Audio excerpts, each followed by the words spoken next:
Yo, what's going on, everyone? It's Brian and Jim here with Drink a Beer and Play a Game, and welcome to another episode of the Power Hour. Yes, hello everybody. Welcome to episode 149. Thank you for joining us tonight. Glad you could be joining us, and well, Brian got a little something to be thankful for. You got a beer donation. Yeah, so we have to give a huge shout out To our buddy, to our buddy Davey Bones on Instagram. He actually sent this back in like March of last year, but we just started seeing each other again. Yeah. So It's been a little while. We knew we were going to save this for recording, but it's from the Kane Brewing Company, and we're starting off with the Sunday Brunch. 9.2% alcohol. Wow. And, sorry, Jim. Feel free. There's no words. No words? No words. It just says Imperial Milk Porter with Rook coffee, maple, and cinnamon. I guess Rook is a trademark coffee. I'm assuming it's some kind of fancy Jersey coffee, but it's brewed and bottled in Ocean, New Jersey. But yeah, Kane is actually, I think when we did our best brewery of New Jersey, they made it to like the semifinals or I remember them getting far. They're pretty damn well known.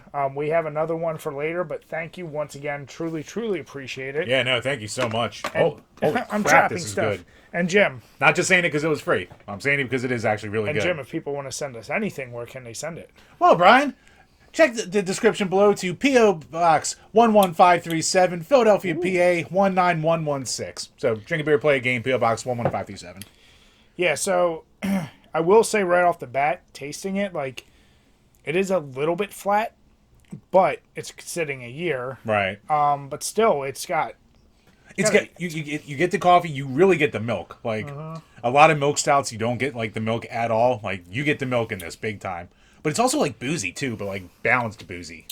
Yeah, for 9.2%, it does not taste boozy enough. So, this is a pretty damn good one. I like it. Wait, no. Okay. No, even I'm getting something in the old nostrils. Doesn't happen a lot. Yeah, this is damn fine. So the next one, like I said, I'm really looking forward to the next one now. Yeah, the next one's going to be really interesting too. But yeah, so thank you. We have our beer covered. Chambers, I know we just released a video. So Level 50 Club is still chugging along. I'm very impressed. Some people are banging out. I mean, I thought I was doing... Did you add Lucas to the list? Did you check Facebook? So, yeah, him and BHP, Big Hat Paul. I'm sorry if I'm getting that name wrong. He's at like 16 already. Jesus. And, yeah, Lucas is at like 15 or 14. So, yeah, people are starting to really add up the games. Yeah, I just cracked 10 today. So. Yeah, so it's... yeah, but what you been going through? So I guess I'll leave all my real thoughts for when we do the next video in February. Yeah. But finished up Blasphemous, so really enjoyed my time with it. Didn't get the best ending. You basically have to 100% it to get the best ending. So is it a game? If you weren't doing this, would you feel like you want to go back, or I might? I probably would. Is it better than Hades? I mean, they're two vastly different games. Which one did you like better? I really don't know. Like, I think I like them, like, equally. Like, okay. They're both really, really good. Blasphemous looks a little darker. Oh, it's definitely darker. Yeah.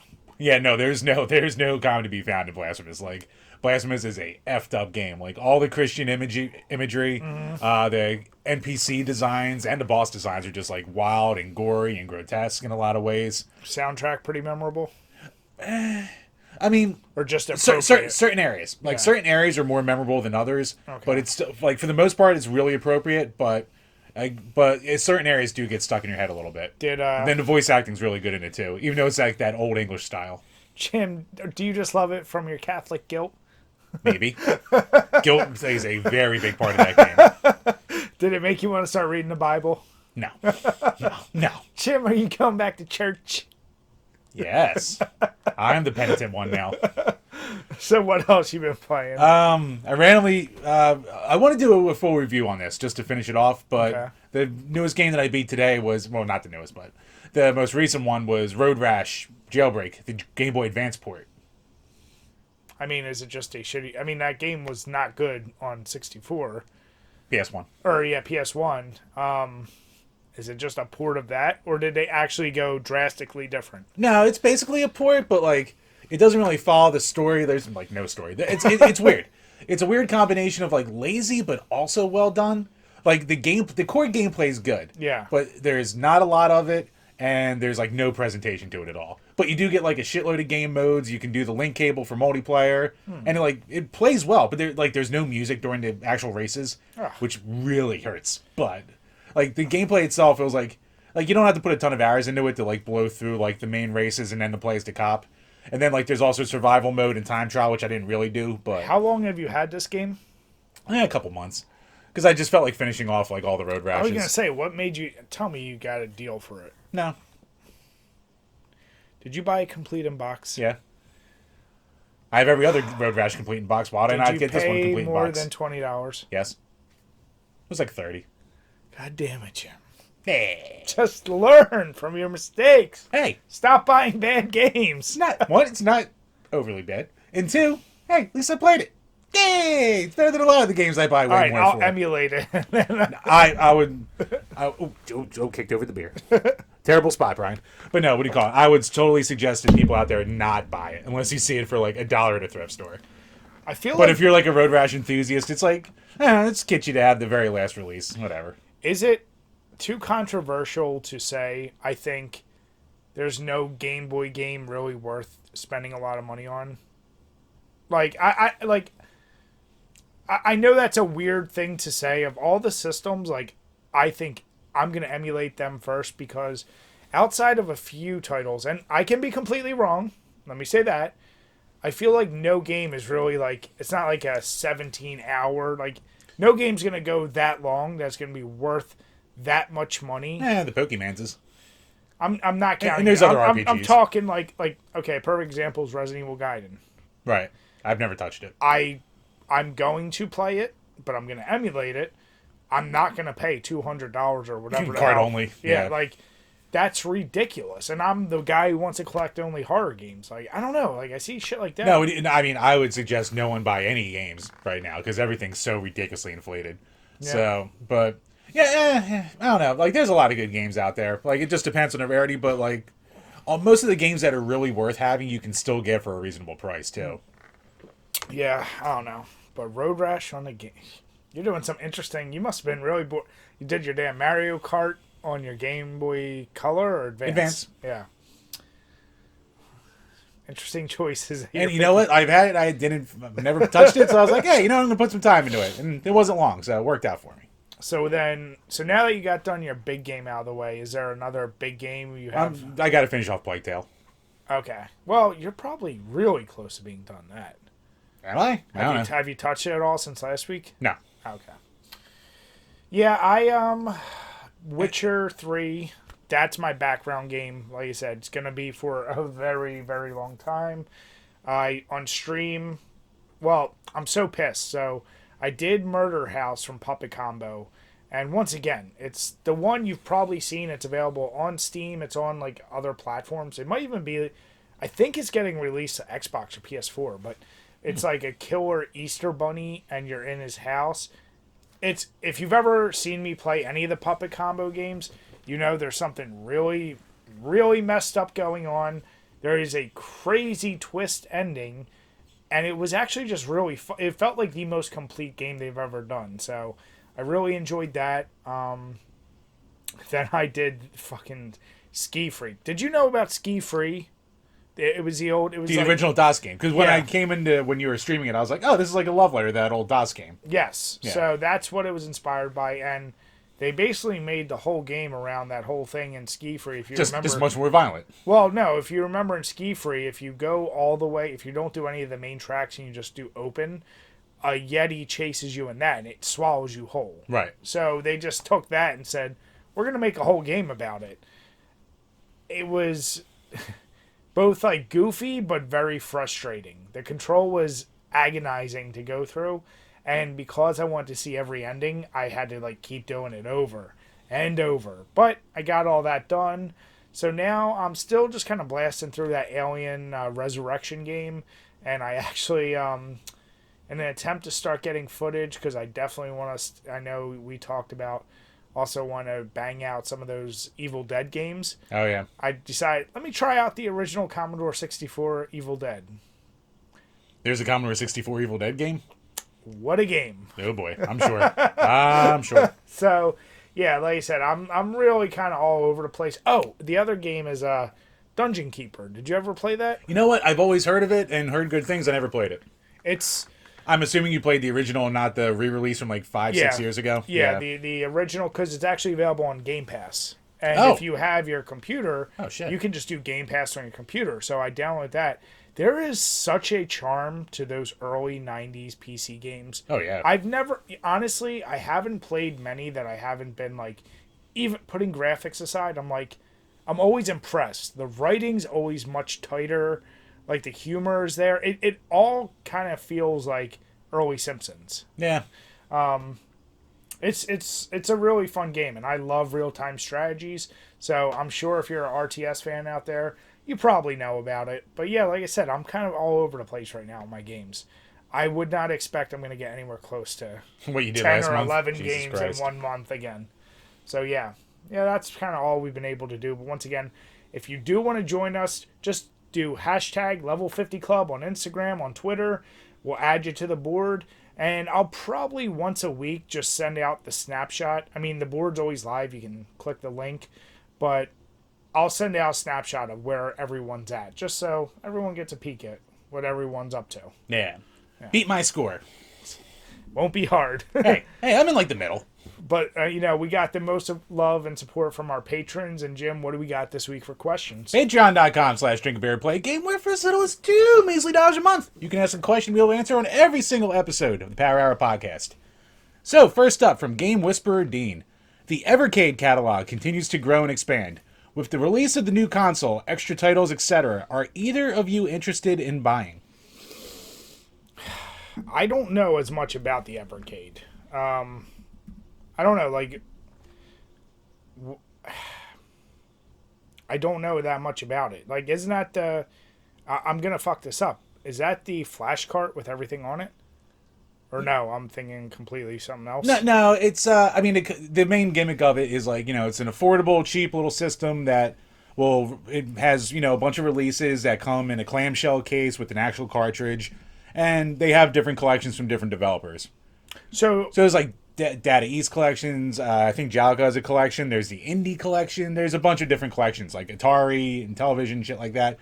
Like, it's all more retro inspired and stuff like that. But is it all for their console exclusively, or is it able to be played on other consoles? I mean, the cartridges can only be played on their consoles. Okay, so there's no, as far as I know, there's no, except for maybe the indie collections or something. Like our buddy Rue, like he made Quest Arrest, but there's a version of Quest Arrest on the indie collection that's like in color, and that's the only place you can get that version. That kind of deal. So there's no like true exclusives as far as I know, but it's mostly just collections of classic games or newer games that they can fit on there.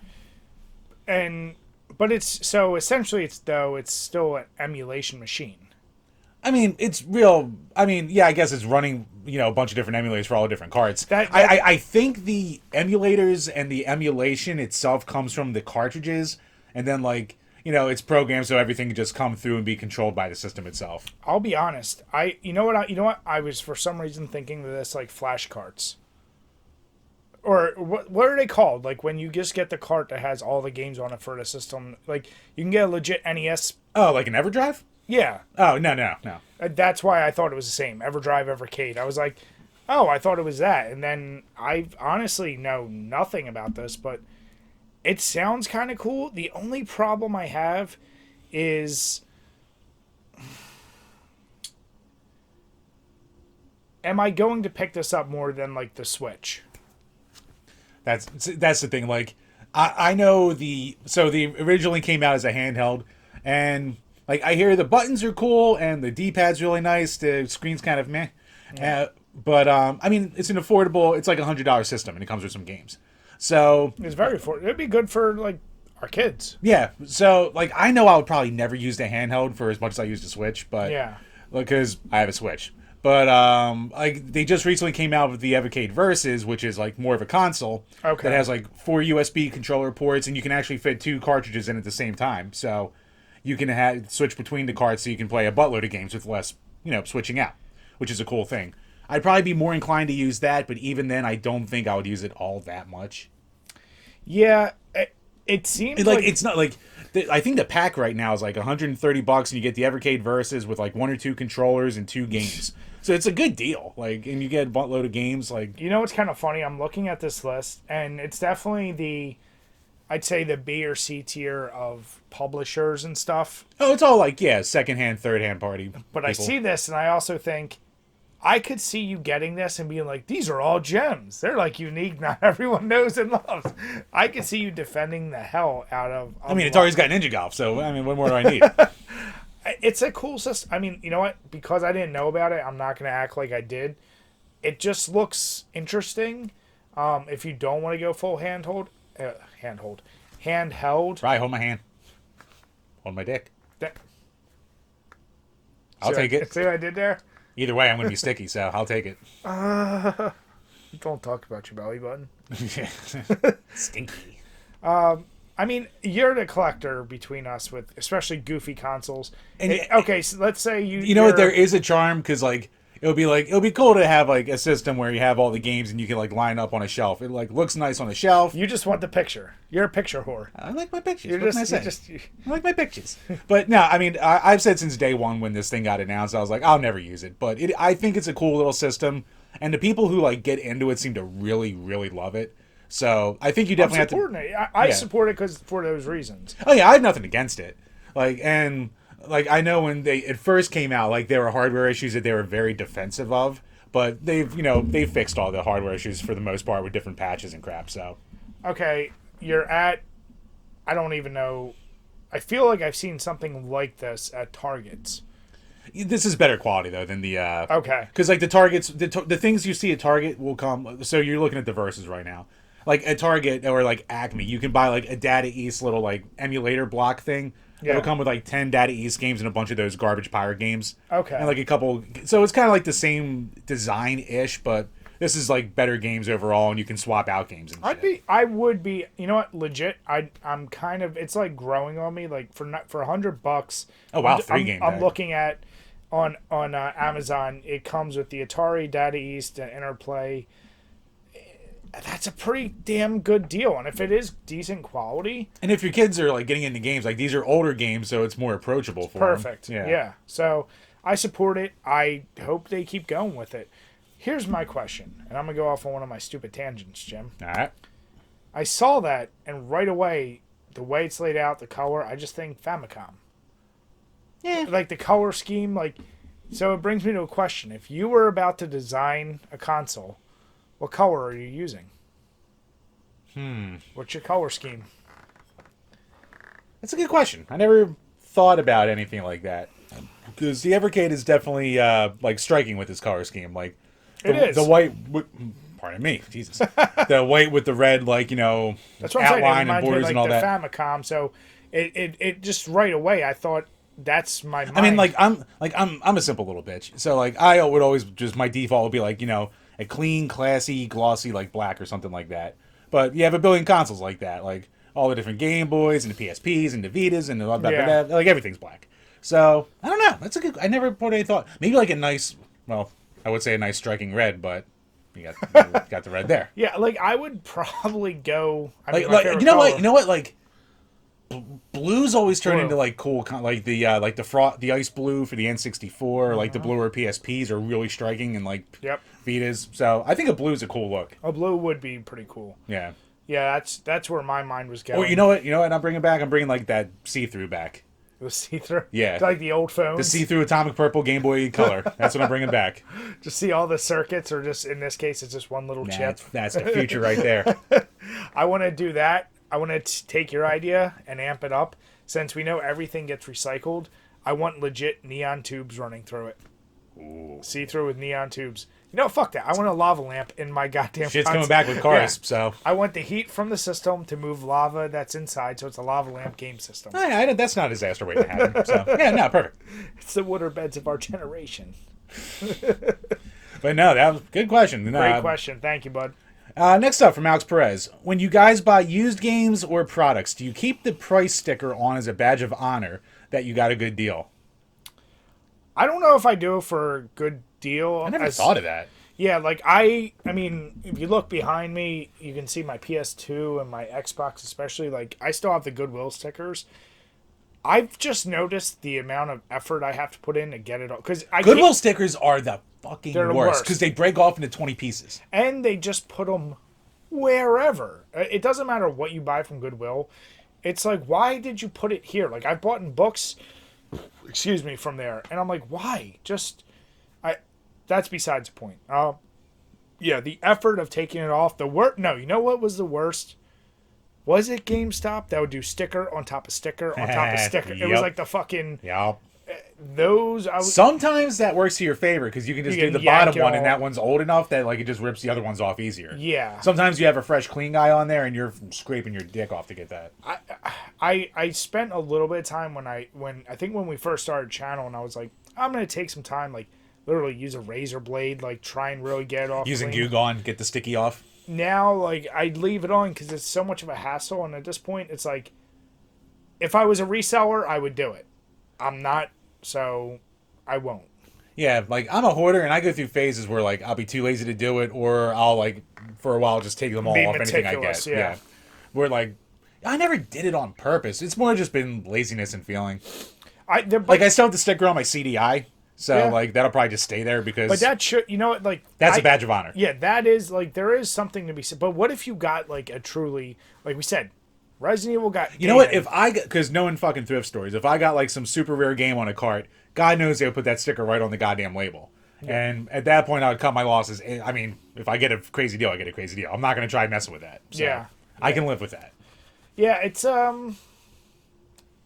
Yeah, I think if you like it, let it fly. Show the world that you got a good deal.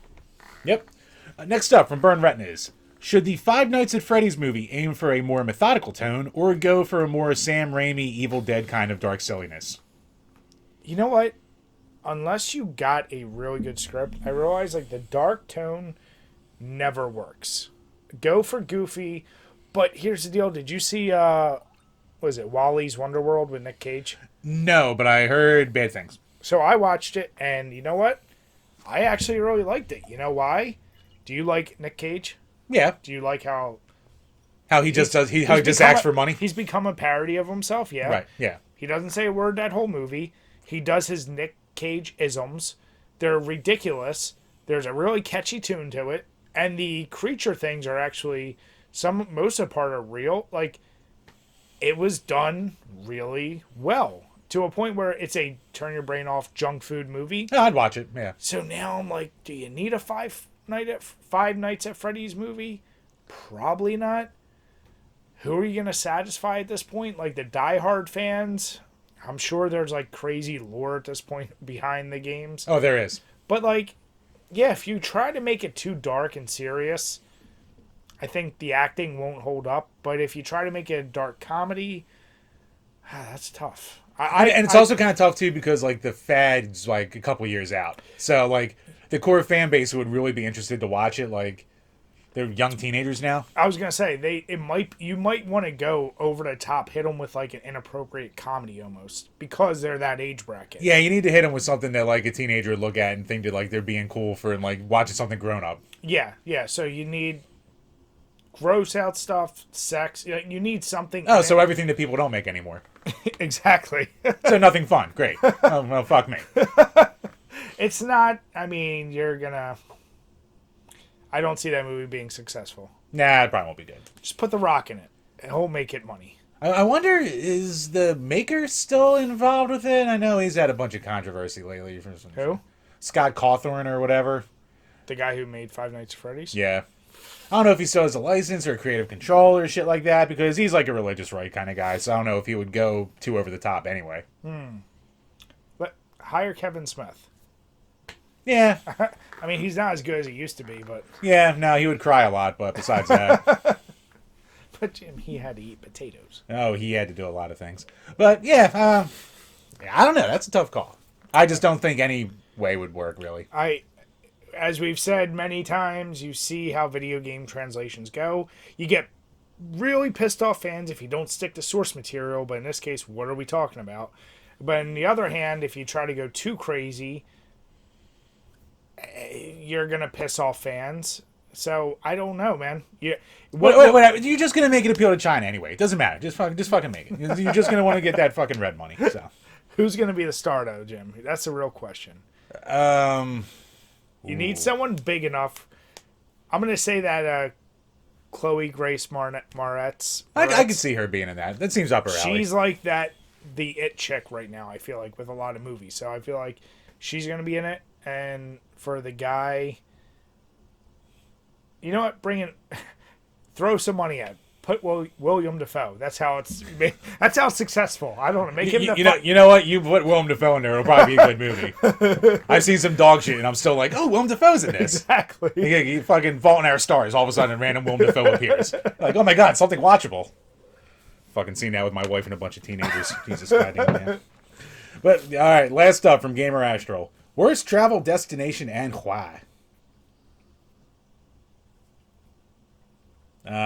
New Jersey, because there's Delaware, because there's nothing there. Well, yeah, no one's traveling to Delaware.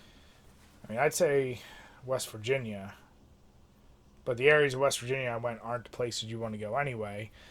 You know what? Here's the most overrated place. When I was on my honeymoon, went to Nice in France, which you see pictures of it. It's that picturesque beach, like crazy nice. Paris was awesome. Nice, on the other hand, was dog shit. There's like a mile and a half of like really pristine beach, a couple great squares and plazas, and beyond that, it's kind of like North Philly. It's just the ghetto of like France in that area, and it just it was not good. Food wasn't good. That was where I can understand when people are like, man, the French are so goddamn rude to Americans. Didn't experience that in Paris at all. In Nice, yeah, I didn't like it. It almost sounds like I've never been, but everyone I've talked to who's been in New Orleans, they're like, yeah, there's Bourbon Street, and then the rest of it's just dirty trash. It's, kind of like that. So that would be, I'm going extreme because I can only go places I'm talking about. But yeah, and I don't want to hit on America. Yeah, I don't really travel a lot, so I couldn't give you a true destination that I've been to that I've hated. Yeah. Yeah, I mean, everywhere else I've been, I've really enjoyed, but Nice was the only one I'd go, meh, you can leave that off your list. No, I got food poisoning in that pizza shop in Connecticut, so maybe I'll go with Connecticut just for that. Jim, are you sure it wasn't the copious amounts of drinking before, after, like, it's just that gave you food poisoning? Right. The bathroom with that place smelled like a sewer treatment plant. And my poops afterwards smelled like a sewer treatment plant. Shenanigans were going on there. I'm not going to deny that place was fucking rank. But it was like a truck stop pizza shop on the way to somewhere with nothing else in between. Yeah, and there were no lot lizards. There's nothing for it. There's nothing there for me. Damn it. Jim, you would be the lot lizard. Penny saved and a penny earned, or whatever. Words. Good question, though. Thank you. Yeah, no, thank you, everyone. That wraps up the Patreon questions for this week. So once again, if you're new to the show, please head on over to Patreon. Check out our tiers. We have all different kinds of good stuff. Our first bonus episode will be coming out this week. We're recording this on the 31st. So, yeah, be on the lookout for that for you $5 and up patrons. But all the tiers have some good stuff coming in, exclusive content. Thank you, guys. And also, as always, if you're new to the page and you're checking us out on iTunes or Spotify, please leave us a 5-star review. And any kind of review that you write there, we'll read out on the show. So, bash away. Help us. Yeah, please. Oh, God. All right, Chambers, so before we move on, dude, how delicious. Holy crap, this was good. Sunday brunch. I am becoming a quick fan of Kane Brewing. This, not saying it because we got it for free, because it was actually goddamn delicious. This was, wow, full of flavor. Would you say that's the next big red machine? But yeah, no, this was, if you see this Sunday brunch anywhere, you buy this. You buy this, you drink this. Like I said, we mentioned it. Fans said Kane is legit. So this already sparked my interest in wanting to try a bunch of their other stuff. But the follow-up beer, oh, thank God I didn't make that spill, is the Mexican brunch. I would not have given you any of mine. Still 9.2%. The only difference I see, it's still their Imperial Milk Porter, with coffee, maple, cinnamon, but it has cacao and chilies. So, I mean, obviously, I've had actually a lot of Mexican stouts. They say Mexican whatever. All it is chocolate and chilies usually. Before I even taste it. Before I even taste it, thing I always mark that makes it a good when you do the chilies is it shouldn't be upfront heat. It should be just like very subtle on the back of your tongue. Like it shouldn't be like I'm actively feeling a burn. It should just give it a little bit of a kick, you know? So let's see how it tastes. What do you think so far? Definitely more heavy-handed with the chocolate because of the cacao they added. And as you were saying it, because I took my first sip then, you get the chili on the aftertaste, but it's not heat. You just get the chili flavor. Just the flavor, yeah. Yeah. So it's not hot at all, but you do get the chili flavor. Though. Yeah, I'm not getting any of it, but I'm still, I'll call it post-COVID tongue. Bry's got coof throat. Damn it. Sounds like an STD. I mean, highly transmittable, puts you in a club. You tell me. I don't know. Does ivermectin work for both? I don't know. You tell me. So yeah, I personally will definitely keep an eye out for Kane, and hell, it's in Jersey. Worst case, we'll go over. What's that big grocery? What's that big beer? Oh, son of a bitch! I always forget the name. Roger Wilco. Roger Wilco. Yeah. I'll head over there because that's where I also had to get all the fucking high level ciders because God forbid you can't go above 8% in PA with your ciders. Is that a rule? Yeah. Really? It's so stupid because when Monica wanted the, I think it's Angry Orchard, those big bottles I got a long time ago, they're like 10%. Yeah. Delicious. They won't sell them in PA. You can have beers that are 16, 17%, but ciders, I don't know. I don't get it. Legal weed and high alcohol ciders. Jersey's on the up and up. It's still Jersey. Yeah. Still the armpit of the world. Okay. So you need to have some inebriation to get yourself through day-to-day life. So, it all makes sense, Dan. Jim, here's the deal. We were late 2 weeks ago with... No, that was not our fault because they announced it the goddamn day after. We weren't late. It was their fault. They were late. It's the world's fault. It's never us. Fucking Microsoft was a day late and a buck short. But you could have had us break the news. We've been covering Microsoft, and they're gobbling up. They're like Pac-Man right now, going on a bender. And I mean, that was just last week. It's not like we've been constantly, doing. Jim, they've been buying shit for the past decade. Yeah. But Sony finally has made a move themselves. Was it forced because of Microsoft? You tell me. Think about it. I mean, it's definitely responsive. So, breaking news as of today: Sony buys Bungie for $3.6 billion. My initial thought: Bungie's worth $3.6 billion. And here's the deal. We're gonna completely reveal our ignorance. I right away when I heard this, I said, "Oh, Bungie. They made their first however many Halos." I'm not a Destiny person. I now know they do Destiny. I spent like 10 minutes with Destiny. Yeah, it didn't drag me in at all. Destiny 2 is still somewhat popular, from what I know. All I can assume is it must be popular enough for Sony to think $6.3 billion. Yeah, because I grew up with a Macintosh, so I didn't have a lot of games I could play. But I had this 6-game bundle because they've been around since the early 90s, maybe even earlier. But they were first before Halo known for their Marathon series, which was kind of like a Doom clone, but it had its own feel to it. Yeah. So and there were 3 of them, and they also had some other games. So I don't think they were huge. Again, I wasn't a PC gamer back then. So but I did have that collection. I was like, oh, these games are pretty cool.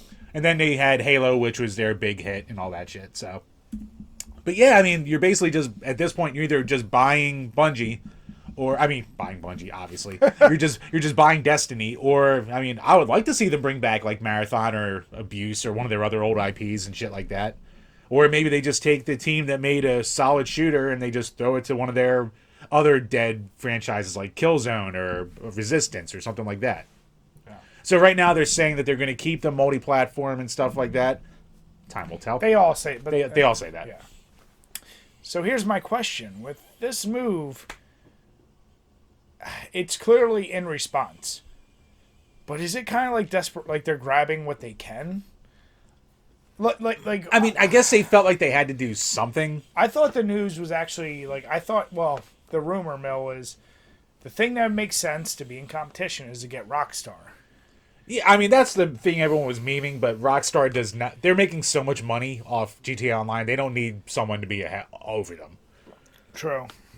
I mean, like, they've made, like, hundreds of millions of dollars off GTA Online alone. So, like, they're good. Then again, I would have said the same about Activision, so I don't know. And, like, Bungie's also had their share of recent drama. I forget exactly what it was. There was, like, abuse allegations at the turn of the year, so. Happens everywhere, I guess. I don't fucking know. But, yeah. I mean, looking at the games, it's like, you're buying Marathon, you're buying Destiny. Well, I mean, you're buying Destiny. Well, how much did they buy? Oni. Bring back Oni. That was a cool PS2 launch game. Well, here's the deal. How much was it again Microsoft got Activision for? 69 billion? Something like that? Okay. I forget. The more comparable thing would be like what they paid for Bethesda. Because I don't think it was... I think it was maybe $1 billion-ish. If that's it for Bethesda, that's it. I mean, we got to look this up. Yeah, but... All right, so we confirmed Microsoft bought Bethesda for $7.5 billion. Now, here's the deal. Bungie seems like an overpayment at that point. That's where I go, okay, Bethesda, Fallout, Elder Scrolls, Doom, Wolfenstein. Like, yeah, we talked about it last week. Yeah, like, with all the shit they had from them alone. The IPs they get just from Bethesda, you go, holy shit. Bungie, you got Destiny 2. Like, it just doesn't seem... For being basically right there within a couple percentage points, like, I don't like. Does Bungie? We could be completely showing our ignorance, and maybe Destiny really is still a humongous game. I don't know a single person who plays it, but that doesn't mean anything. Yeah. So it's interesting. I would have. That was the big news of today. Everyone's like, "Oh, here's the answer," and then everyone went, "Is it?" Well, with a certain company we're about to talk about, it would have made more sense to buy them out. I mean, Bungie's more likely because they're not from Japan, so. But PlayStation is Japan, right? Yeah, Sony's Japan. Well, that's what I mean. It would make more sense because Sony and Sega could partner up. Because Sega would not sell to Microsoft. We know that. Right. But Sony, you could argue. Yeah, I would be less shocked. I would say that. But speaking of Sega, they had a little bit of news this week too. Obviously not on the same level, yeah. But I'm just saying it could have been Pearl Harbor too. I'm just saying. Wow. Wow. You tell me. Sinking the old Sonic ship, huh? Jesus Christ. But yeah, I mean, speaking of sinking, Sega sinks its arcade division. Well, not really. So a bunch of headlines said that, like, very misleading. Yeah, a ton of outlets were like, Sega's getting out of the hardware business or the arcade business. Like, I think Kotaku and IGN had shit like that, and Nintendo Life of all people were like, actually, they're just getting out of the brick and mortar arcade business. Like, they're still making machines, but like Sega's arcades in Japan are like legendary. Like, those are like for Sega fanboys and shit like that, and even for other people, it's like gaming Valhalla to go to them. Yeah. It's something I wish I could have always gone to, but can't now. But here's the deal. Even though so yes, Sega itself is, as Jim's saying, and the article that we have in the link below from Nintendo Life, it does point out, like, you're still going to be playing Sega arcade games. It just won't, the buildings you're playing in won't be owned by Sega. Yeah, they're being rebranded as Genda Gigo Entertainment. And even if Genda, Genda, I'm just going to call them, if they're doing this, don't you think because the Sega arcades have been around since the 60s, which that seems crazy to me. I don't know how that's real. But, yeah, it makes no sense to me. But here's the deal. Don't you think just to keep... I mean, you can make, like, the old school gallery shooters and shit like that. Yeah, but don't you think to keep the money flow coming in, they're probably going to keep, like, the mainstays, like the bigger Sega-known buildings with those same logos to keep getting the revenue coming in?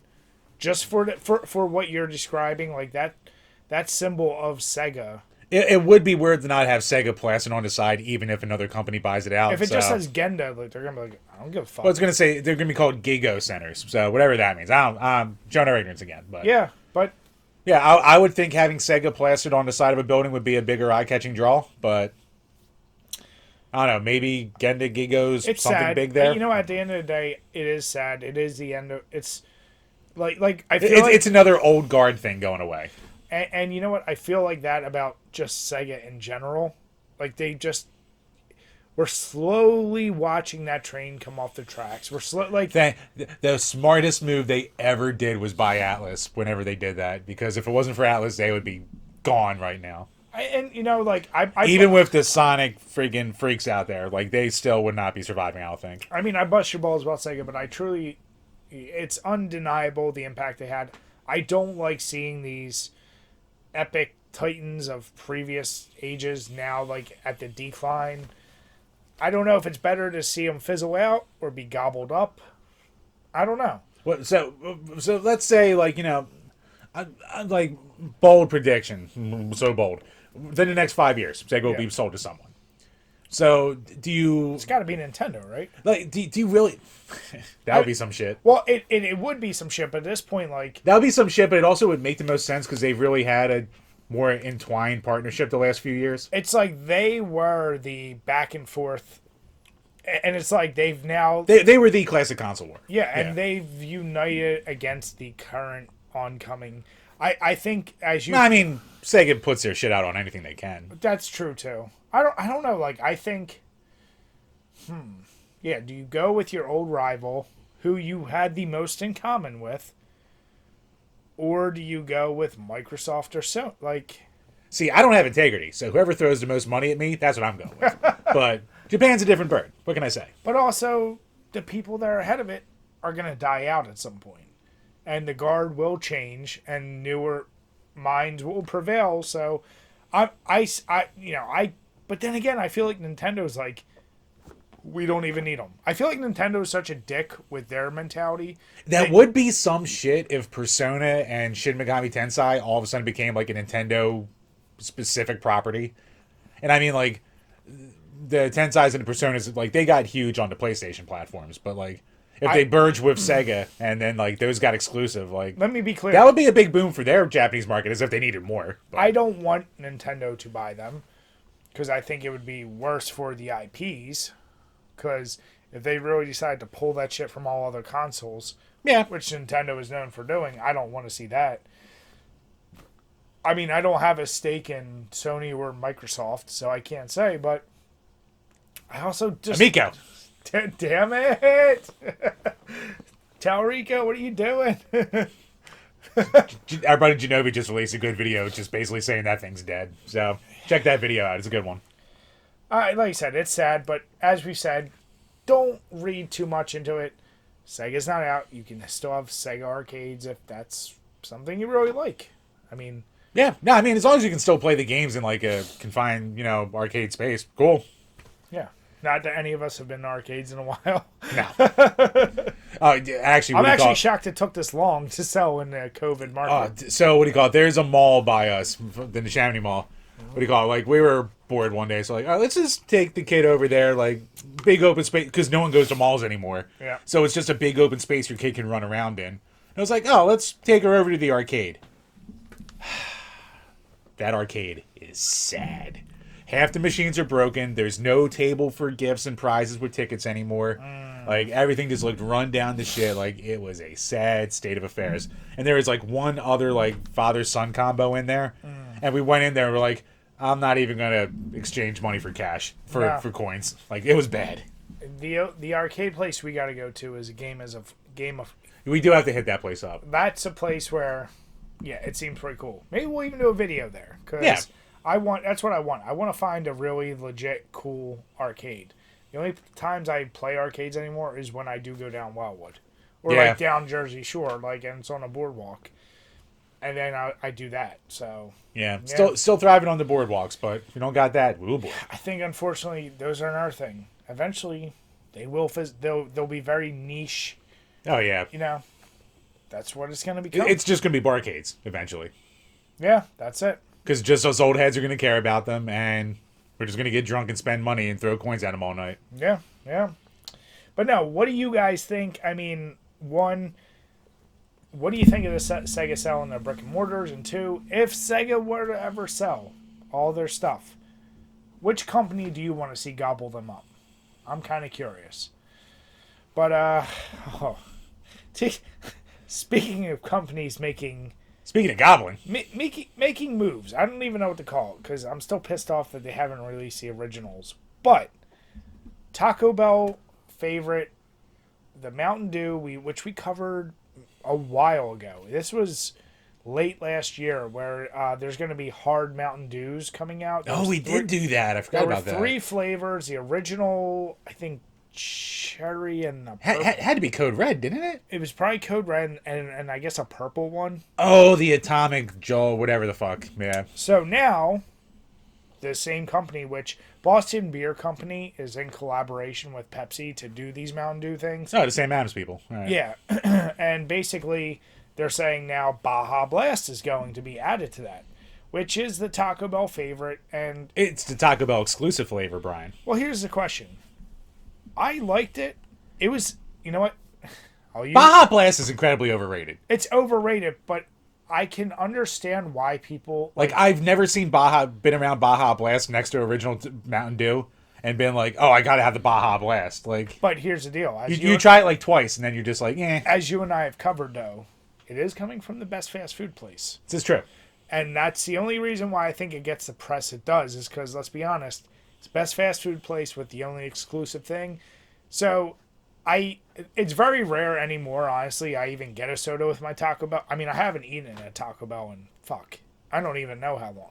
Probably one of the Call of Duties. I haven't gone in a month, and that's the longest I've gone in years. No. I buy Taco Bell to take out. Right. I'm saying sit in a Taco Bell. Oh, I haven't sat in a Taco Bell in... Which is the only time I get... At least 2 years. Yeah, that's honestly the only time I get a drink from them. I don't get the combo meals. Oh, see, that's where you're fucking up. Do you have the app?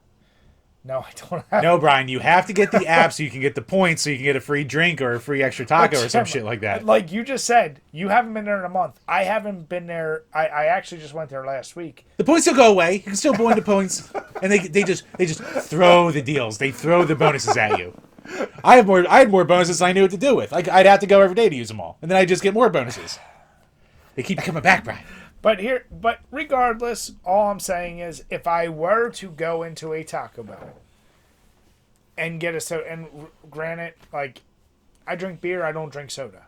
But if I was going to drink a soda, and I am in a Taco Bell, I probably will do Baja Blast strictly because that's the only time I'm ever going to do it. Not because I love it.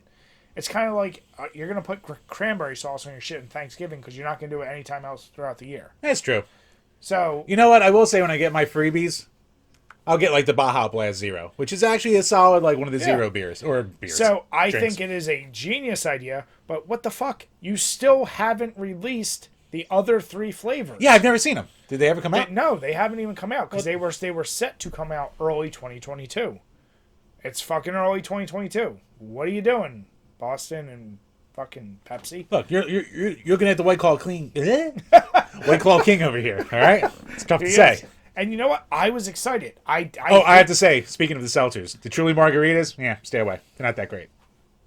I'm shocked. Is there any other seltzers you're gonna say? Or the Truly Sours are fucking great, though. They're not great. They are great. They are not. They are delicious. Jim, your credibility is like your credit score. It's got dents all over it. My credit score is impeccable. It's got dents. Have you know. It's got dents. All right. So all I'm gonna say is, I was actually looking forward for me and Jim to get a bunch of these, try them out. Cool. Add every flavor. I don't care if you do fucking Dorito dust. Release the shit so we can try them. They're going to steal that now. It's fine. I don't even care. And I'll taste it and I'll say, doesn't taste that good. Yeah, a little grainy. Yeah. But I think it's a smart idea. I mean, look, if you're doing a Mountain Dew, you're a Mountain Dew Taco Bell exclusive thing, you're targeting the fat fatties. And you know what? They're going to see this and gobble it up. I'm waiting for the Fantas to be released. Don't you want a Fanta? I was about to say, speaking of commercials that won't fly anymore, fuck. I miss my Fanta girls. Jim knew all of them by name. How do you didn't have Google back in the day? Who's the purple one? Right. Love found a way. All right. So yeah, you guys, like I said, we got the link below. You guys let us know, would you ever try this? Do you like the Baja Blast from Taco Bell? What soda do you want to be made seltzerized? This brings me to a question, though. Can you think of another fast food joint that has an exclusive soda flavor for them? I mean, I'm sure something has something. I mean, nothing around us does. Yeah. I know that. Probably one of those fucking, like, Whataburgers or In-N-Outs or something. They probably have some kind of deal. I doubt they would, though. Like, I feel like this is just Taco Bell is... That's why Taco Bell is best, man. I mean, Taco Bell is some good shit, so. That's their DLC. That's their console exclusive. Like, what? I don't know, because, like, some have, like, better, like, syrup mixtures instead of, like, if you want a Diet Pepsi or a Diet Coke, you go to McDonald's. That is the best Diet Coke in the goddamn world. Give me a McDonald's Diet Coke seltzer. I'll buy Jim, all of them. But just all like, of them. Just like all nostalgia, and here's... That is not nostalgia. No. I have that constantly. We've been over this. Just... So there is something to be said about, like, certain places having better ice. It's not that the ice is actually better. It's like the shape or whatever it comes in, you might appreciate more.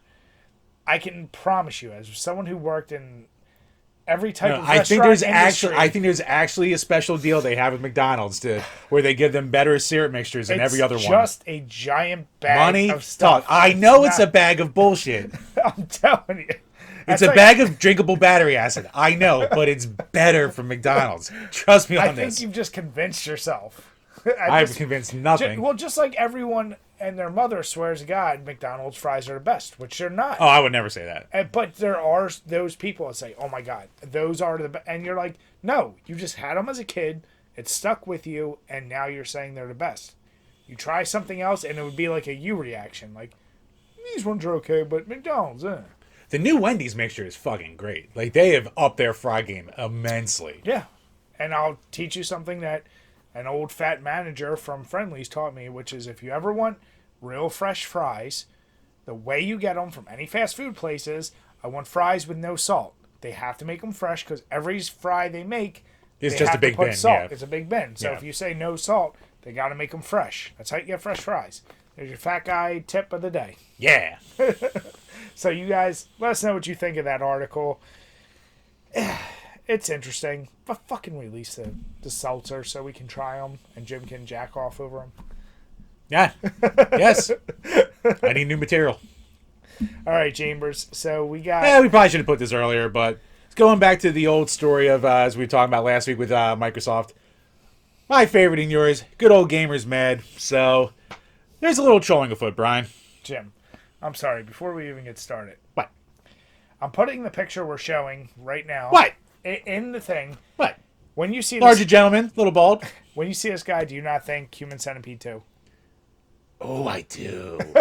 I see this guy, the way he's looking down at his Now I phone, can't unsee it. Like, I'm going to put the picture side by side. I'm being mean, maybe. As soon as I saw that, that's why I just laughed. I'm like, that's who I thought of. And here's Jim's Halloween costume. That was a fucking fantastic costume. So, yeah. And my wife was the fucking trooper of that one. Duct taping some sex dolls to her ass. So, yeah, sorry. I interrupted. GamersMad. What are they pissed off about? What did the guy from Human Centipede? So, the actual article. So Aaron Greenberg, he's like a head manager of marketing for Microsoft for the Xbox brand. So, after the big acquisition last week, he changed his profile picture to a picture of him doing the X symbol next to Crash Bandicoot, also doing the X symbol. Beautiful little piece of trolling. That was fan-friggin-tastic. Good fun. You know what? Like, apparently he's known for being a little bit of a trolly little guy, but marketing. I don't know his politics, but here's the deal. Like Jim and I said, our favorite video game commercials used to be the PlayStation trolling shit. Right. Yeah, Crash Bandicoot outside Nintendo. Yeah, so this... Best commercials ever. This is in that vein in my eyes. Like, I'm like, I don't know anything else he's done, so I'm not going to speak to how he's been and the fact that he tried to duct tape people together. But what I will say... Is he stepping on some fetuses, Brian? Oh, that still haunts me. But But here's the deal. Human Centipede 2, fucking masterpiece. Just if you haven't seen it. I don't know if I would ever call it that. Masterpiece. Let's not call it masterpiece. Let's just call it what it is. It's highly disturbing and just don't be sober for it. That's for sure. No, be sober. No. Drink it in. Don't be sober for the third. Don't watch the third. Don't watch the second. Watch the first. Decide if you can deal with that. The first one actually tries to stay serious, but it's just funny in the concept. The second one just says, fuck it. Like, pure exploitation. Yeah.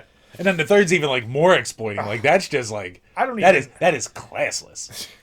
But it is one that kind of grows on you the more you watch it. Like, you watch it the first time, you're like, this is, like, one of the worst things I've ever seen. And then you fucking get drunk and wind up watching it a second time and go, this is really bad. But... This is also that level of enjoyable, of just like so over the top. I love how I now detracted you to him being the Human Centipede guy. Oh, yes. Thank you, Brian. Thank you for that. But here's the deal. This picture, and I'll post this one too, it is an innocent... he knows what he's doing. He's eliciting a reaction. And as we've said, unfortunately, I still don't buy it. The current console war, the hatred of PlayStation to Xbox and back and forth. I hate all of it because it's all stupid posturing. You don't need to do it. You can enjoy it all. You don't have to talk shit. But people like doing that. A lot of people were really pissed off. They were basically like, I like Xbox, but this guy I don't like, and then start listing all his reasons. Oh, one guy's like, oh, why does Xbox people have to be like this, classless? Like... And here's the deal. And like the PlayStation people jerked off as they like when PlayStation did their thing at E3 2013. So like everyone does it. They all do it. That's the problem I have. Is everyone throws stones. They want to act like they're the innocent ones. What? Like, here's the deal. My $1 billion company is better than your $1 billion company. Like, they don't care about you. Shut up. Yeah. That encapsulates it. Just have fun with it. He's throwing shade at PlayStation on purpose, and you know what? It's like it's like harmless trolling. It's funny. It's good shit. They fucking Microsoft stole one of your original mascots, and you wanted to keep them. You buy them. That's the thing. Is like, be more mad at PlayStation. They should be trolling it. That's why I said, if I purchased something for that amount of money, and it was somebody like if I bought Jim's collection from him and I had the turbo graphics, like, with my turd on top of it, like, that would be funny. You leave your turd away from my turbo graphics games. Well, I'm just saying, like... Bonk deserves better. Bonk does not deserve anything. Actually, I don't really like the Bonk games. Yeah. But I just don't get, like, why do people get so... Here's my question. Because it's fucking nerds on the internet with no other personality. All right, but here's my question. I asked this about last time. It's like it's almost a tamer version of like wrestling Twitter. Is it legit upsetment, or is it doing it for the reaction they'll get for being upset? Is upsetment a word? Is that a word now? You tell me. Upsetment. Upsetment. Hashtag upsetment. You tell me. Is it really for that, or is it just... No, I want everyone to see how upset I am, because then it'll get the likes. I mean, it's social media. There's clout chasing. Here's a question. Here's the thing with social media. That one of the biggest gear grinding out there. The people who are like, oh, I'm not here for the likes. I'm here just for the blah, blah, blah, blah, blah, blah. Shut the fuck up. If you're on a public social media and shit like that, you still want a little bit of attention. You get that endorphin rush. Jim, you know who's the most annoying people to me? Who? The ones that try to point out they're not there for intention, so they try to be like, this is my profile, a not so funny guy, like the ironic profile write-up. Oh yeah, profile write-ups are stupid anyway, but yeah. But like, you can tell in the way they even write those up how they're gonna be. Actually, Brian, here's a little life hack for all you people on the social medias. If you see someone who has a brand of gaming in their profile saying like Sega enthusiast, Nintendo enthusiast, red flags, stay away. Do not follow, do not engage. How about you just write gamer? Fine. That's it. Yeah. Just write a gamer. I as not being the internet guy, every time I see outrage, my first thought is, are you really mad? Or like, once again, it's all like, are you whoring yourself out to get the likes? To be like, this guy's an asshole. Are you looking for it? What's the opposite? If the opposite of trolling, I guess, would be white knighting. Yeah. What's kind of the in-between where you're purposely doing it just to get likes, but you're not trying to stand up for some social thing? In other words, you're not hating on it. Cloud chasing, I guess. I don't even know what to call it, but I feel like people who would get upset by that, I truly feel like, I feel bad for you if you truly are upset. Oh, no, there's plenty who are truly upset. That's where it gets tough for me to believe. And this is coming from a lifelong nerd. Like, and you know what? Like, I truly believe that social media, like, it gives a voice to the people who, like, you know, it's like all the Aspergers of the world. Like, they don't have, like, they don't go out a lot. They don't talk to people. I'm just saying. It's just how you said it. You're like the Aspergers of the world. Aspergers. Like, I feel like you just. Our friend Lee had. Oh, well, wait a minute, drop a name. Jesus. He's not watching. I'm just. He's not watching. It's fine. It's just the way you said that. I was just like, go on. There's other words I could have used. I tried to be a little more tame. Okay. But it's the people, like the non-social, non-getting outs people of the world. This is their outlet. But they're also the obsessive type because they have nothing else. So, I mean, it is what it is kind of thing at that point. But then why does everyone... Here's my question. It's kind of like, have you ever been in a store or anywhere in public and you hear someone like getting really upset and you hear them freaking out on the phone or to someone? Are you going to add your voice to that? No, because that's the disconnect you get with the internet.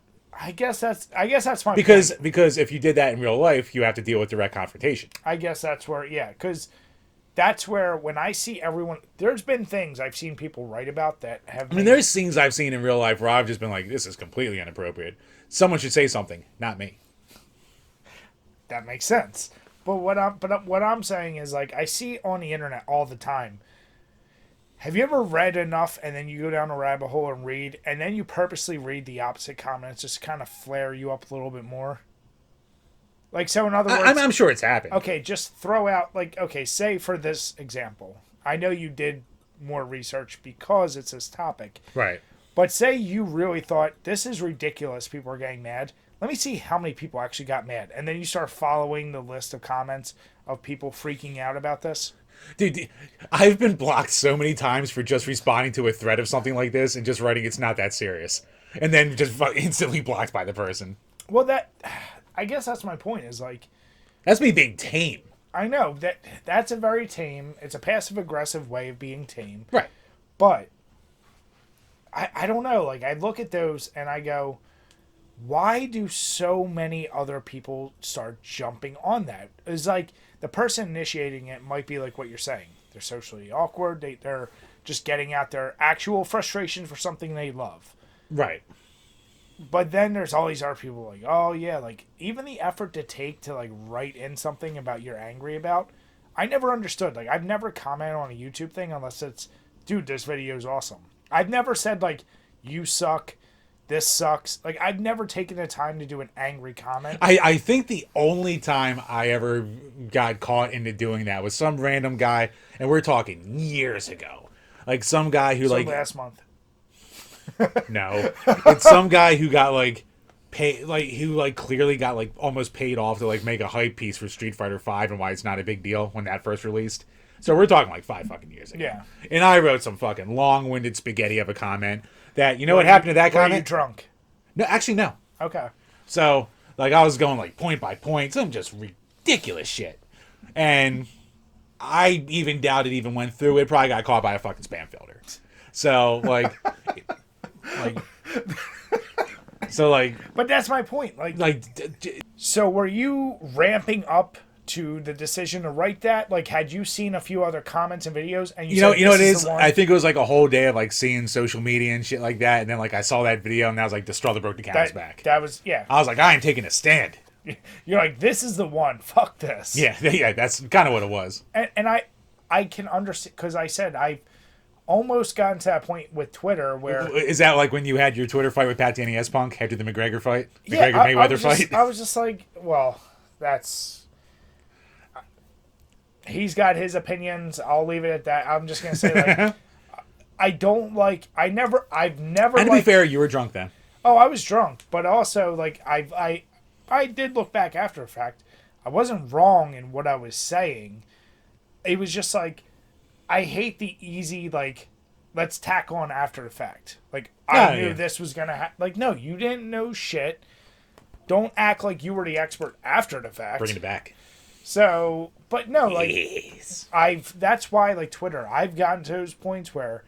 Call it political, movies, gaming. I've had a few Twitter fights, and I look back and I'm like, it's fucking cringe. So, like, when I do my yearly purging of tweets, like, I'm like, all right, that's good that's gone. But, like, I don't know. Like, it is an interesting thing. Is it... Do you think... Well, it would be unfair to say it's just young people doing it. No, it's... No. It's not young people. It's older people. Can you imagine being the person who just want... I respect the shit out of someone who wants to comment, like... We've had people correct us on our videos when if we've said something that was like actually wrong. That I don't mind. Like if it's like, hey, I love Slaughter Sport. You said this, and it's no one's ever said that. I know, but I'm using that as an example. No, Brian, you had the easy ones. All of our fucking baseball videos. But the baseball videos are a good example of those are the same comments where I say I don't understand that because these are people who are like. They are people who grew up and spent time with it, whereas we spent an hour with each game 8 years ago. But that'd be like if I watched a video about the Punisher video game and somebody trashed it and was like, this is just gory trash. There's no mechanics. Like, and I was like, well, actually, it like, I would just be like, all right, there's somebody who didn't like it. The mentality of going in and attacking something, like being just a negative shithead for the sake of it, I don't understand that. But then again, when we go back to that situation, I'm fine in the real world with a physical... Like, if I saw somebody being a shithead, I would say something. I don't understand doing it on the internet. I feel like that's a waste of energy. Because it is a waste of energy. That's why I just... But it's the only waste of energy a lot of people have. It just makes no sense to me. Which is why I stay off Twitter. It's what they call keyboard warriors. Like... And honestly, like, your Twitter experience can be, like, whatever you make of it. Like, yeah. I know a lot of people out there like to say it's a cesspool, and it can be a cesspool if you let it be. But if you, like, a lot of people just, they get on there and they argue all day and they hate follow everyone. Like, of course you're going to be miserable on there. No, I'll say, you know what? I've significantly improved my Twitter because of you, you son of a bitch. What? And the randomness that you put out there. What? I've gotten... linked into other folks that I would not want to be in circles with, I'll say. But I've helped redirect that. The gaming community, the beer community, the whatever community, like, it's been much better once I've started to actually focus and click other links outside of what Jim puts out there. But I post gold. I don't know what you're talking about. Nothing but you know gold. People we know who post like, what the fuck? Why do you let Jim do the website with the shit he retweets? I'm like, that's a great question. Hey. God damn it, you know what I mean. I know what you mean. I know exactly what I'm doing. I'm 50%, good, just, generic gaming, beer shit, and 50% of shit posting. No, like, 50% Human Centipede 2, 50% games. If I'm not having fun with the fucking thing, I'm not going to do it, so let a man have his fun. But yeah, I mean... I could be like the 1,000 accounts who, like, fake finding, like, Earthbounds and, like, the garbage can. Okay, so yeah. I'll do that next. Yeah, there we go. No, but here's the deal.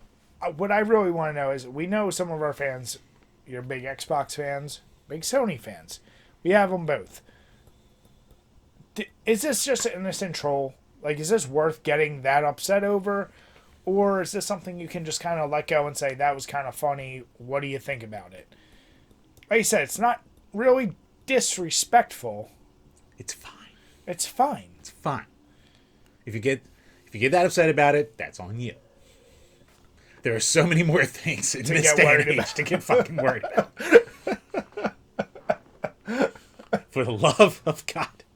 I'm trying to think, what would be the gaming thing, like, for you that would tip you over? Like, if you took Star Fox or Streets of Rage 2, like, imagine... I don't know, at this point I'm so beaten by life, I don't really care.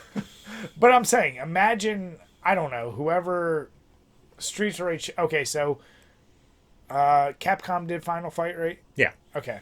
So imagine if for some reason they bought Sega. Okay. And they had Streets of Rage. Okay. And they started just blasting out photos of Final Fight's way better than Streets of Rage and all the characters being beat up by them constantly. I know I'm stretching it. Would that bother you in the least? Not really. Would it be a little mad if you kept seeing Max getting fucked up by Mike Haggart? A little bit. What if he just keeps what if he keeps pile driving him over and over? Max's pile driver is better. So, I'm just saying. I don't know what in the gaming sphere would actually set me off at this point. I mean, that and Star Fox are your favorite games. I can't think of an equivalent. I don't know what an equivalent Star Fox. But even then, like, you shit on Star Fox, it's like, yeah, Star Fox has sucked except for 2 games. So, like, what are you going to do? Yeah. It's beat itself up. Yeah. I don't know. It's interesting. All right. I'm going to add in an impromptu. And I know we've kind of covered this, but it seems very appropriate given the time since the Royal Rumble just happened. Okay. Who is still worse? The gaming community or the wrestling community? Oh, the wrestling community. You think so? The wrestling community, by far. If you had to give a percentage and guess, what percentage is just negative bullshit and what percentage is just like, oh, that was a cool match? Okay. For both. For gaming and wrestling. Oh, gaming for the... see, I stay away from a lot of the console war people, so, like, I don't see it, but it comes across every once in a while, so I know it's out there. And I know it's big. But I just tend to stay away from it. But I would say, like, it really depends on what... You know what it is? Like, you can easily tailor your fandom for gaming to not be a toxic cesspool. True. Wrestling. Dude, by the way, wrestling... I didn't watch Royal Rumble. I was informed because of the hashtag, the Royal Rumble thing. And between you and the people we follow and I follow, I know what happened. But it is interesting because I would decide, let me click on the bigger comments of these and see the reactions. Ooh. Here's my question for wrestling Twitter. All right. Have they ever actually watched wrestling? Why are they still shocked by the people who win? Who it's like, oh my God, 4 years in a row, The Rock's going to win, Bautista's going to win, oh, now Brock's going to win. Are you, like, is this a new thing? Why are you still shocked? It would be interesting if we had social media. Like, I know we had forums, online forums back in the day, but it would be so interesting to see what people would have said back in the Attitude Era about the current product when it was just all Stone Cold and The Rock. But then, again, that's my point. But now, but here's the thing. Who talks shit like on the Stone Attitude Cold, Era? Stone Cold, and well, actually, what do you call it? Like a lot of the Attitude Era was awful, but like the highlights are the all-timer highlights. But the thing is, the Attitude Era, the writing and everything about it was better. Like if you break it down, like you'd have to decide how you're gonna break it down. Are you gonna break it down by the production value? Because that you could almost... No, the production value is better now. Yeah. But, like, no, you can't do it by that. Like, obviously, it was, like, more captivating and engaging and blah, blah, blah, blah, blah. That's why I was, like, crossover success back then. No, the people bitching about the same winners every year now are... Like, it's different because back in the Attitude Era, Stone Cold and The Rock won every year, but Stone Cold and The Rock were also new stars of their time. You're not digging up people from 20 years ago who are draws because they never built new stars. That's the biggest complaint for WWE is they never built new stars. And a thing like the Royal Rumble is an easy way to do that, and then they give it to Brock again.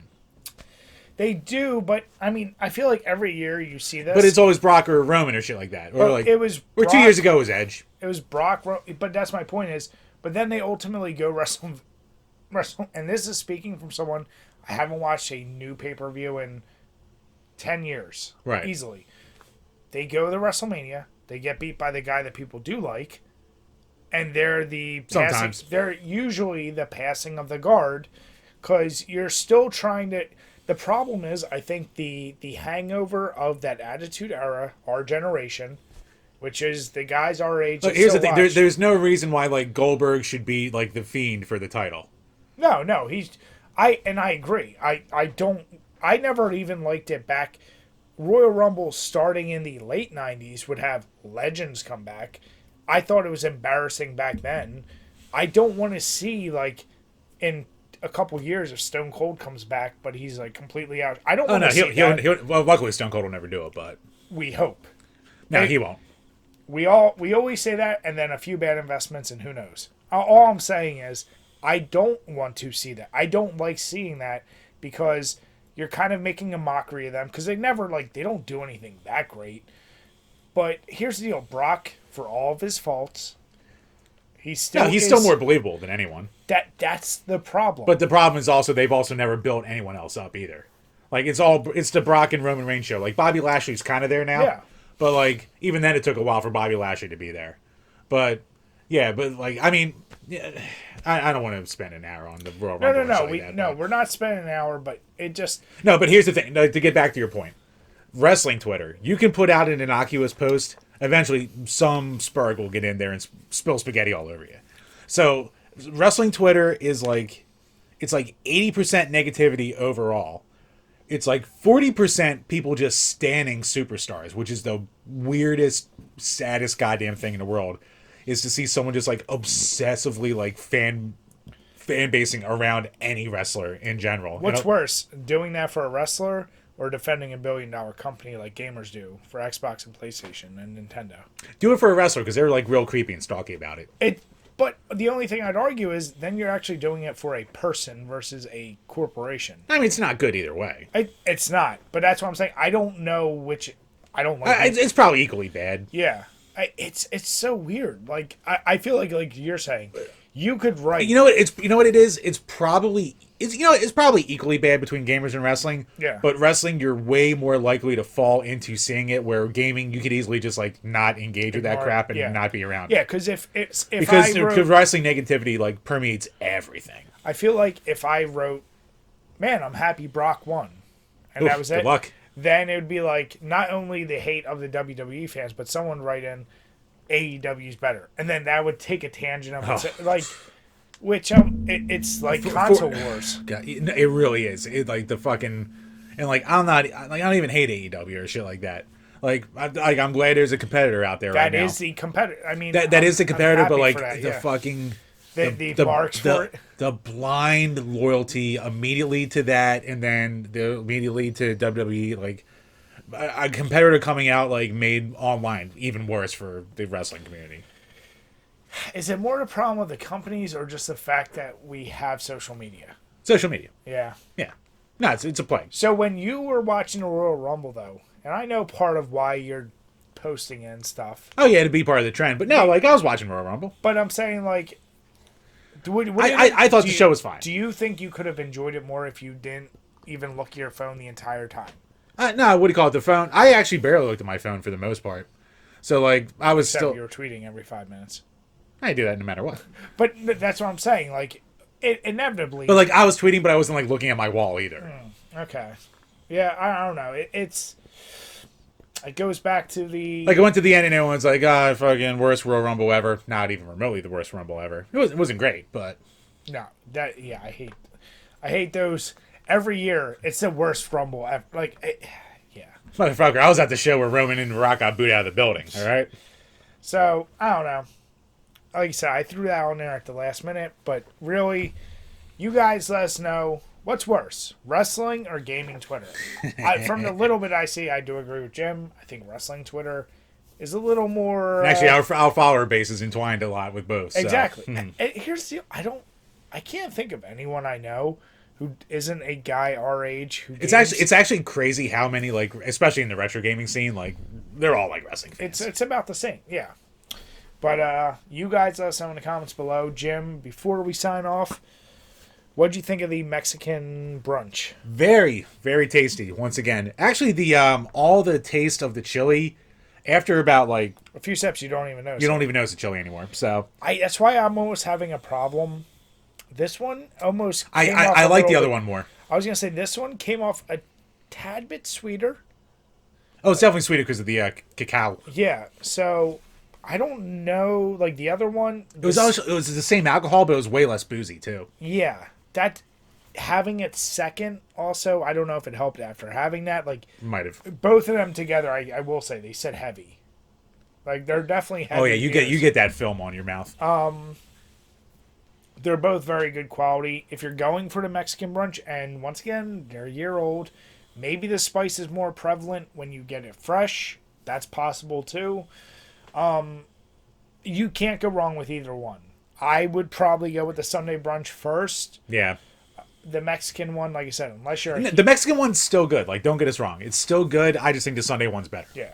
But no, once again, thank you, Davey. Thank you so much. Davey, truly, truly appreciate it. And if anybody else you want to send us, like Jim said, it's our P.O. box is linked below. We always appreciate it. We'll always throw it up here and link you in. So with that, we want to say have a good night, everyone. And if you haven't already, make sure to hit that like and subscribe button. Hit the notification so you can see when we come out with new videos.